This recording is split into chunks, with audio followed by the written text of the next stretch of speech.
Olá, boa tarde. Hoje olhamos uma resposta a desafios que a modernidade e a especificidade tecnológica colocam cada vez mais às congregações religiosas e instituições de solidariedade social. Orlando Azevedo está connosco e fala-nos de uma iniciativa que quer prestar serviços onde a competência técnica tem em conta o fator religioso. Vamos conversar dentro de instantes, logo após um olhar sobre a atualidade religiosa. O Presidente da República destacou o papel insubstituível das instituições sociais da Igreja Católica numa visita às instalações da Cáritas Diocesana de Setúbal.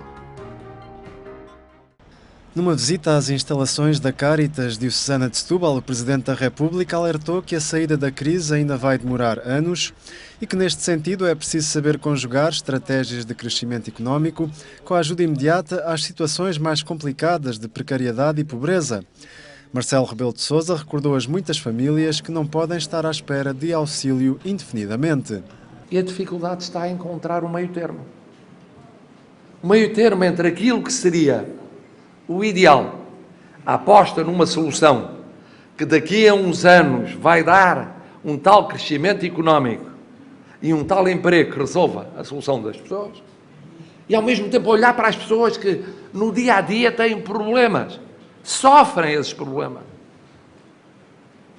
e não sabem como é que vão aguentar mais 6 meses, mais 1 ano, mais 2 anos, mais 3 anos, mais 4 anos, mais 5 anos. Encontrar um equilíbrio que permita a Portugal revitalizar as suas contas sem perder de vista o apoio imediato às pessoas é atualmente o debate de fundo na sociedade portuguesa. Neste contexto, o Presidente da República destacou o trabalho que tem sido feito pelas instituições sociais da Igreja Católica em Portugal, desde a Cáritas a nível nacional a entidades mais de âmbito regional e diocesano. Na repartição dos recursos disponíveis, importa não esquecer outras entidades igualmente relevantes e que na aritmética das coisas poderiam acabar por ser encaradas como realidades de segundo plano. O que seria, se acontecesse e não acontece, muito injusto, atendendo ao seu papel, tantas vezes insubstituível, na comunidade que somos. O Presidente da Cáritas Portuguesa espera que os apelos de Marcelo Rebelo de Sousa contribuam para sublinhar a primazia do bem-estar e da dignidade das pessoas sobre a frieza dos números. Com certeza que não se pode dar tudo aquilo que as pessoas necessitam num contexto de não crescimento, mas não se pode efetivamente dar apenas algumas sobras do orçamento do Estado. Portanto, o que o Presidente disse é o realismo. Durante a sua visita à Cáritas Diocesana de Setúbal, no bairro da Bela Vista, Marcelo Rebelo de Sousa escutou os mais velhos, mimou os mais novos e voltou a ser o professor numa aula com um grupo de alunos de um curso de pintura de construção civil.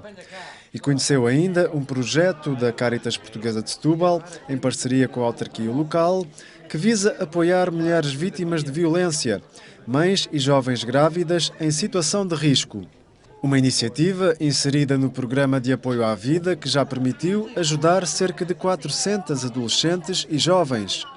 Os milagres que se fazem constantemente e diariamente nestas instituições e que têm a ver com solidariedade, têm a ver com voluntariado, têm a ver com tantas pessoas que dão vida, partilham as suas capacidades e as suas possibilidades, isso sem dúvida que faz parte desse esforço que nós temos de fazer para superar esta crise. Antes da despedida, Marcelo Rebelo de Sousa tirou as últimas selfies com os moradores do bairro da Bela Vista, onde a Cáritas Diocesana de Setúbal tem as suas instalações, e partiu com o desafio de regressar em breve. A liberdade religiosa é fundamental para a paz, para o diálogo e para a harmonia social. Palavras da Ministra da Justiça, que deu posse à nova comissão que é agora liderada por Vera Jardim.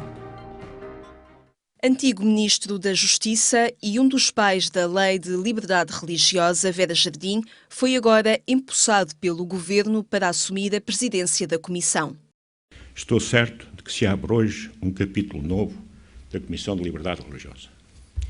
Mais rico em iniciativa, mais agregador de vontades, mais franco e aberto no diálogo e na discussão, mais motivador para todos os que levam a sério esta problemática fundamental da cidadania e da defesa da dignidade humana. A Comissão de Liberdade Religiosa não fará tudo. Sobretudo, não fará tudo por si só. Será, sobretudo, uma incentivadora de debate, de reflexão, de estudo e de propositura, e de luta contra todas as formas de discriminação religiosa. Essa será, assim o entendo, a sua missão fundamental. Dialogará e cooperará com as igrejas e comunidades para a promoção dos direitos humanos e dos valores da paz, da liberdade, da solidariedade e da tolerância. Muito obrigado. A cerimónia de tomada de posse decorreu na presença de representantes das diversas confissões religiosas e da Ministra da Justiça, que destacou a importância deste organismo que o Governo quis agora revitalizar. A grande preocupação do Governo é estabilizar as questões relacionadas com a liberdade religiosa. A liberdade religiosa é para nós fundamental como condição de paz, como condição de diálogo entre as várias comunidades e de harmonia social. Francisca Van Dunen sublinhou o trabalho desta comissão no momento em que a questão religiosa está a ganhar importância na sociedade contemporânea. Há um grande reavivar do religioso no mundo e, portanto, estas questões religiosas acabarão por, de alguma forma, condicionar quer a organização das nossas sociedades, não é? Quer o nosso modo de vida cotidiano. Portanto, nós aquilo que pensamos é que não se deve aguardar que as coisas corram mal, que é preciso criar condições para que as coisas corram bem. E neste tempo em que o diálogo é fundamental, o que estamos a fazer hoje é criar condições prévias para o diálogo interreligioso. Vera Jardim, no seu discurso de tomada de posse, já tinha recordado que a Lei de Liberdade Religiosa passou a permitir aos contribuintes canalizar parte do seu imposto sobre os rendimentos para entidades religiosas e deixou um apelo às finanças. As finanças, a autoridade tributária e aduaneira mandam muitos e-mails, muitas cartas a chamar a atenção para isto, para aquilo que paga, que se já pagou, se vai pagar, etc. Por que não tomar uma atitude da parte do Ministério das Finanças e da autoridade tributária e aduaneira proativa nesta matéria e lembrar aos contribuintes esta possibilidade que têm? Acho que era da parte do Governo uma missão pedagógica e, além disso, que está de acordo com aquilo que o Governo tem defendido, que é a participação cidadã no destino dos nossos impostos. Nesta tomada de posse, que decorreu na Fundação Gulbenkian, em Lisboa, assumiram também funções os representantes das várias religiões presentes no nosso país. Para a Igreja Católica, esta é uma oportunidade para revitalizar um trabalho que estava em curso e que os acontecimentos tornam cada vez mais importante. E a declaração que assinamos toda a Igreja Católica e as outras confissões, portanto, que estão em Portugal, foi nesse sentido que nós continuemos em conjunto, com o apoio agora da Comissão de Liberdade Religiosa, a afirmar os valores da liberdade nestas várias dimensões que são inerentes. Também foi importante estar em nome da conferência para apoiar os seus dois representantes, o professor Alfredo Teixeira e também o doutor professor Padre Manuel Saturino da Costa Gomes, portanto, na Comissão, em nome da Conferência Episcopal, e certamente serão a voz ativa na persecução dos seus objetivos. A Conferência Episcopal Portuguesa designou como representantes da Igreja Católica na Comissão da Liberdade Religiosa o Padre Manuel Saturino Gomes, auditor do Tribunal da Rota Romana no Vaticano, e também o teólogo Alfredo Teixeira, da Universidade Católica Portuguesa. Preocupações ambientais na Semana Bíblica Nacional. Desta vez, a reflexão centrou-se no Evangelho e a criação. Biológica, aquilo que vulgarmente chamamos de extinção de espécies. Cuidar da casa comum a partir de uma leitura bíblica e descobrir nos textos a importância do zelo pela obra criada. Foi este o itinerário proposto pela Semana Bíblica Nacional dos Franciscanos Capuchinhos. Uma escolha porque o tema é uma urgência para todos. Não podíamos aliar-nos a este problema do mundo, mas também um problema que é da Igreja. Porquê? Porque todos os cristãos se sentem membros da comunidade humana, naturalmente, e temos essa preocupação pelo bem da humanidade no seu conjunto e, naturalmente, do nosso país em particular. Então, com esta semana, nós pretendemos sensibilizar as pessoas para uma formação integral e não apenas dar às pessoas uma sensibilidade, diríamos, de uma ecologia que poderíamos chamar de caráter científico, mas uma ecologia abrangente, uma ecologia total, que tenha em conta o ser humano na sua globalidade. Trabalhar uma educação ambiental e de desenvolvimento sustentável foi outra das dimensões em análise nesta Semana Bíblica. Pensando em educação, e é muito nessa vertente que também estou a trabalhar, fazer uma educação mais, religar as crianças e os jovens à terra, sem dúvida, com experiências concretas, não apenas de contacto com a natureza, mas de ritmos da natureza, não é? De ritmos mais simples, comunitários, e também com a transcendência e com a espiritualidade, porque nos faz perceber que estamos aqui para cuidar e não para nos apoderarmos. Crescei, multiplicai-vos e dominai a terra. O desafio lançado por Deus na obra da criação parece ter sido mal interpretado pela humanidade. E este domínio pode levar aos exageros, por exemplo, de lapidar as riquezas, não ter em conta as gerações futuras, tanta pobreza que há no mundo de hoje, não é? Isso por um mal-entendido de um domínio. O homem seria o senhor, o rei, quase despoticamente a explorar a natureza. Todos os anos, esta iniciativa dos franciscanos capuchinhos congrega muitos participantes. São eles que depois prolongam nas comunidades o que aqui refletiram. Ninguém dá aquilo que não tem. E hoje, no mundo de hoje, cada vez temos que saber um bocadinho mais, porque não é possível transmitir ao outro, porque não é só viver, é preciso também saber transmitir. E se nós não vamos vendo e não vamos procurando, e acho que as semanas bíblicas são uma riqueza muito grande. Concentração de dióxido de carbono na atmosfera, que é o gráfico. Esta foi a 39ª Semana Bíblica Nacional, uma iniciativa dos franciscanos capuchinhos que procura estimular o conhecimento e a reflexão em torno dos textos bíblicos. Foi buscar o título e a inspiração.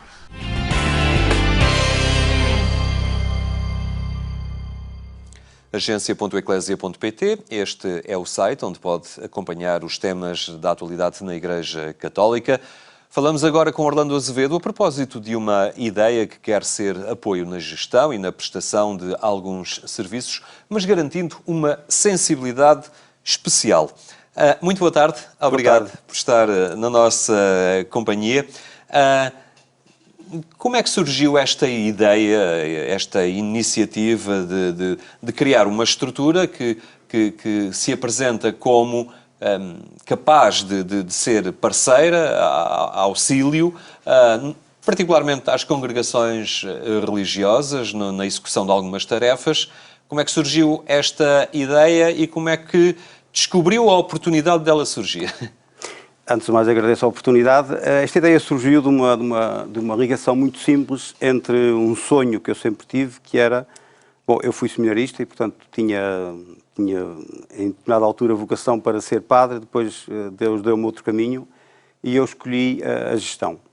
Juntando estes dois fatores, gestão e apoio a organizações religiosas, sempre trabalhei com organizações religiosas e, portanto, percebi que muitas vezes as organizações religiosas desviam-se do seu carisma e até às vezes da sua finalidade porque têm questões logísticas a tratar. Entendi então que com aquilo que eu sabia de gestão na parte, sobretudo, de instalações, associado um pouco ao conhecimento que tinha das organizações religiosas, poderia prestar um bom serviço. Comecei com algumas congregações portuguesas que, entretanto, me sugeriram uma visita à Espanha, onde este modelo funciona às mil maravilhas. Portanto, a Espanha tem uma dimensão muito maior e as organizações religiosas lá são todas assessoradas por organizações não religiosas, portanto, organizações civis, digamos, chamamos-lhe assim, que prestam o apoio desde gerem os fornecedores, gerem os equipamentos, gerem as viaturas, gerem as instalações, prestam cuidados de saúde. Portanto, este modelo foi um pouco aquilo que as congregações aqui me pediram. Importem para cá esse modelo, porque para nós também era interessante. Estamos a falar da Facility Services, é exatamente. o nome. surge um bocadinho também na sequência de uma, como falava há pouco, das congregações religiosas estarem sobrecarregadas e dispersarem muitas vezes a sua ação neste género de trabalhos, mas também porque os seus membros são, por vezes, poucos, não é? A média etária vai aumentando e por vezes sentem-se na incapacidade de fazer determinadas coisas, não é? E de assumir determinadas tarefas. Sim, esse é um fator, penso, principal, porque dos 138 institutos religiosos, portanto são 99 femininos e 39 masculinos, a maioria das congregações tem uma média de idades que já ronda os 68 anos. Portanto, não há vocações novas, ou há muito poucas.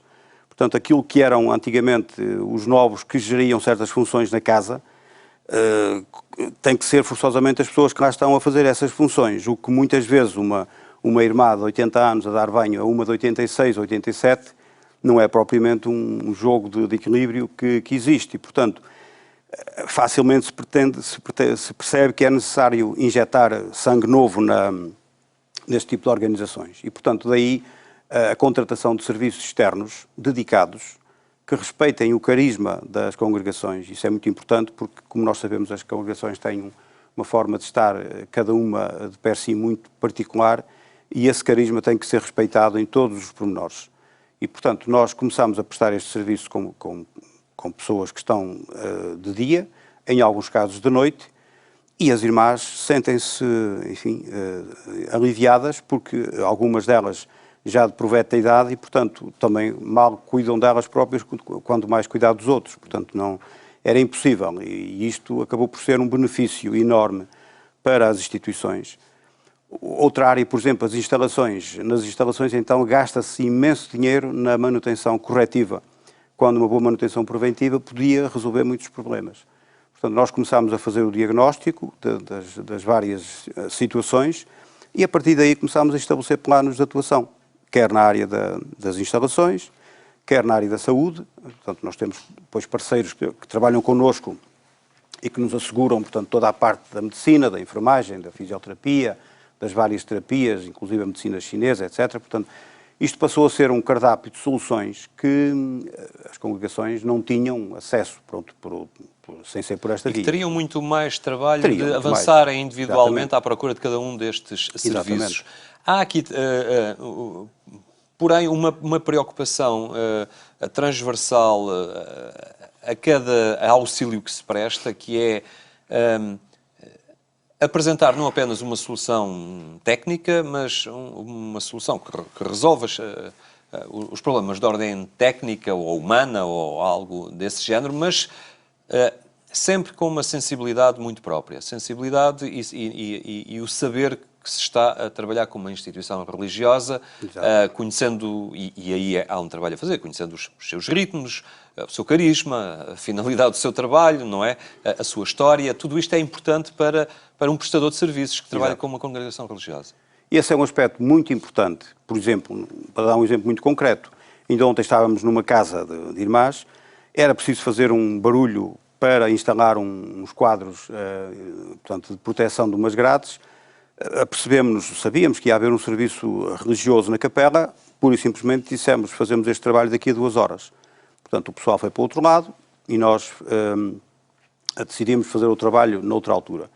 Um aspecto também muito importante que as congregações apreciam e que é necessário é a gestão destas atividades. Portanto, a gestão, sobretudo na ótica de sermos economicistas e pouparmos o máximo para que as organizações tenham o serviço, mas a um custo que não lhes saia muito mais caro do que a vida do dia-a-dia.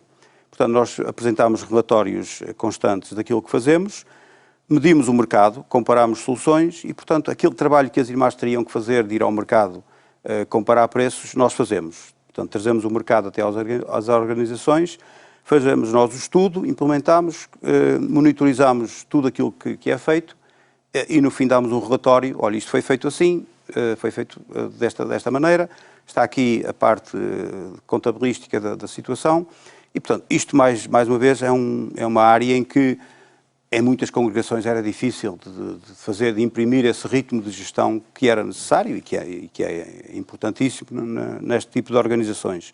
Portanto, o controle de custos que nós fazemos revela-se um aspecto extremamente importante e temos recebido vários elogios nesse sentido, que se ele não existisse, muitas vezes o dinheiro parece que nunca chega para nada. Há aqui sempre uma fronteira a respeitar, que é de uma certa proporcionalidade, perceber até onde é que podem ir os vossos serviços e onde começa a ser especificidade do próprio carisma daquela congregação religiosa. Isto porque por uma tanta oferta, tantas facilidades que resolvem agora as coisas, pode gerar alguma inércia por parte da congregação, que agora se sente mais confortável e reduz o seu empenho em fazer determinadas ações. Portanto, não querem aqui um problema desta natureza, portanto, não querem entrar naquilo que é específico das congregações religiosas, não é? Isso é a alma de cada congregação que nós respeitamos. O facto de eu ter sido seminarista e de conhecer, enfim, as congregações, e aquelas que eu não conhecia já conheço, porque tive o cuidado de ter um dossiê de cada uma, também nos permite saber quem foi o fundador, o que é que ele pretendia, se tem obras sociais, o que é que elas representam para a instituição. Portanto, esse, digamos, cuidado que tivemos no diagnóstico também nos permite abordar isto de uma maneira correta. Quer dizer, até agora não tivemos nenhuma reclamação nesse sentido, antes pelo contrário. Muito bem. Orlando Azevedo, agradeço imenso a sua presença aqui no programa Eclésia e fica esta excelente ideia lançada no ar. Muito obrigado por ter estado também hoje aqui entre nós. É a originalidade de uma ideia que se assume como auxílio às congregações religiosas e outras instituições sociais. Nós ficamos por aqui. Eu recordo ainda que mais logo pode acompanhar a edição rádio do programa Eclésia, quando forem 22h45. Sintonize para isso a Antena 1. Tenha então uma boa tarde ou umas boas férias, se for esse o seu caso.